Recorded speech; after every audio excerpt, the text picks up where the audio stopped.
नमस्कार मंडळी, आपण बघत आहात सुमन्स मॅजिक. आता इथे तुम्हाला किट्टूला बघून कळालंच असेल का हा व्हिडिओ कोणासाठी आहे. तर हा व्हिडिओ खास तिच्यासाठीच आहे. तर तिच्यासाठी मी पॅनकेक बनवले होते. तर चला म्हटलं एक पॅनकेकची रेसिपी तुमच्याबरोबर शेअर करूया. तर तिने खाल्ल्यानंतर बघा किती छान आहे असं सुद्धा सांगितलेलं आहे, कारण खरंच खूप सुंदर झाले होते. तर ते कसे बनवायचे, तर त्याकरता व्हिडिओ अजिबात कुठेही स्किप करू नका. 8 महिन्याच्या पुढच्या बाळांना तुम्ही हे पॅनकेक देऊ शकता. तर सगळ्यात आधी आपल्याला इथे केळी लागणार आहेत. तर पिकलेली केळी घ्यायची आहे आपल्याला. तर पिकलेली केळी घेतलेली आहे. तर साल काढून टाकायचं आणि नंतर काट्या चमच्याने किंवा कुठल्याही चमच्याने किंवा पावभाजी स्मॅशरने तुम्ही याला स्मॅश करून घ्या, किंवा हाताने करू शकता तुम्ही, जर तुम्हाला हाताने पूर्ण मिक्स करायचं असेल मिश्रण तर. तर इथे मी काट्या चमच्याने स्मॅश केलेलं आहे. काट्या चमच्याने पटकन स्मॅश होतं. आणि त्यानंतर आपल्याला त्यामध्ये काय काय साहित्य टाकायचं आहे ते पण पुढे बघूया आपण. तर केळी चांगली मिक्स मऊ करून घ्यायची पूर्ण. आणि आता इथे आपण आता काही पिठं वापरूया. तर कुठले कुठले पिठं वापरलेले आहे, तर इथे मी नाचणीचं सत्व वापरलेलं आहे सुरुवातीला 3 चमचे.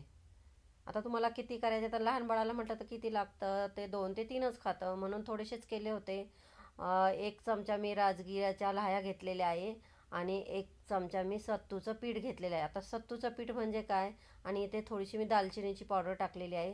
सत्तूचं पीठ म्हणजे आपण ज्या भाजके आपल्या डाळ्या असतात ना, किंवा भाजके चणे, तर त्याच्यापासून हे सत्तूचं पीठ बनवलेलं असतं. तर हे पीठ बाइंडिंग देण्याचं काम करतं आणि पौष्टिक तर असतंच, तुम्हाला माहिती आहे. तर आता यामध्ये आपल्याला हे मिक्स केल्यानंतर नुसतं दह्या आपल्याला केळीमध्येच करायचं नाही, तर त्याच्यामध्ये थोडासा दुधाचा पण वापर करायचा आहे. पॅनकेक म्हटले की थोडंसं दूध लागतंच, आणि दुधाने थोडंसं पातळ पण होईल. त्यासाठी इथे दुधाचा वापर केला. पाण्याने थोडे पानसट होतात, पण दुधाने चव छान लागते आणि मुलंही चांगल्या आवडीने खातात, म्हणून शक्यतो दूधच वापरा. आता तुमच्या बाळाला तुम्ही जर दूधच देत नसेल तर तुम्ही पाण्यातही हे करू शकता. तर इथे मी अर्धी वाटी दुधाचा वापर केलेला आहे एवढ्या मिश्रणासाठी.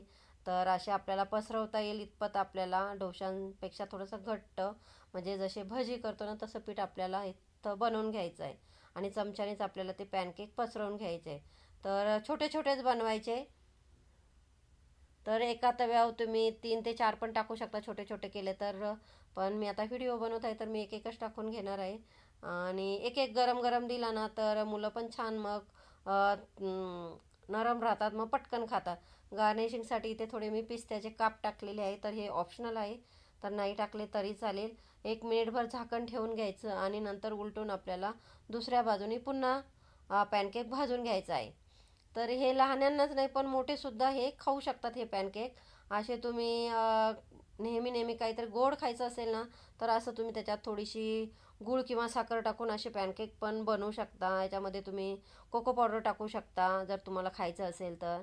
तर अशा तेवढ्या पिठामध्ये 4 पॅनकेक झाले होते. इथे मी तुम्हाला 3 दाखवलेले आहे, आणि एक तिने आधीच खाल्लं होतं, तर तिने 2.5 पॅनकेक खाल्ले फक्त. तर कारण हे थोडे बरेचसे असे बऱ्यापैकी मोठे होते. आता अशा प्रकारे मी पिझ्झा कटरने याला पिझ्झाच्या आकारातच कट केलेलं आहे, आणि ते खायला आता तिला मी देणार आहे. तर बघा, तुम्ही सुरुवातीलाच व्हिडिओ बघितलेलाच आहे. तर दिल्यानंतर तिने लगेचच सुरुवात केली खायला, आणि आधी पण थोडंसं खाल्लं होतं, एक दिलं होतं ते. कारण तोपर्यंत ती सकाळी सकाळी उठल्यावर तिला खूप भूक लागते, ती दम काढत नाही अजिबात. म्हणून मी ती उठायच्या आधीच तयारी करून घेते काही खायचं असेल तिला तर. आणि बघा मस्त खात आहे ती, याच्यावर काही लागत नाही. तर सकाळचा हा तिचा ब्रेकफास्ट आहे. तर अशा कधी पॅनकेक, कधी डोसे, कधी थालीपीठ, अशा प्रकारे आम्ही तिला बनवून देतो, कधी उपमा. तर खूप आवडीने खाते सगळं, आणि सांगत होती आजी खूप छान झालेलं आहे. तर हे पॅनकेक तुम्ही तुमच्या बाळासाठी नक्की बनवून बघा. तर बऱ्याच मला मागे कमेंट आल्या होत्या की काकू तुम्ही लहान मुलांचे सुद्धा व्हिडिओ बनवा, म्हणून मी आज एक व्हिडिओ बनवलेला आहे पॅनकेकचा. तो तुम्हाला कसा वाटला? धन्यवाद.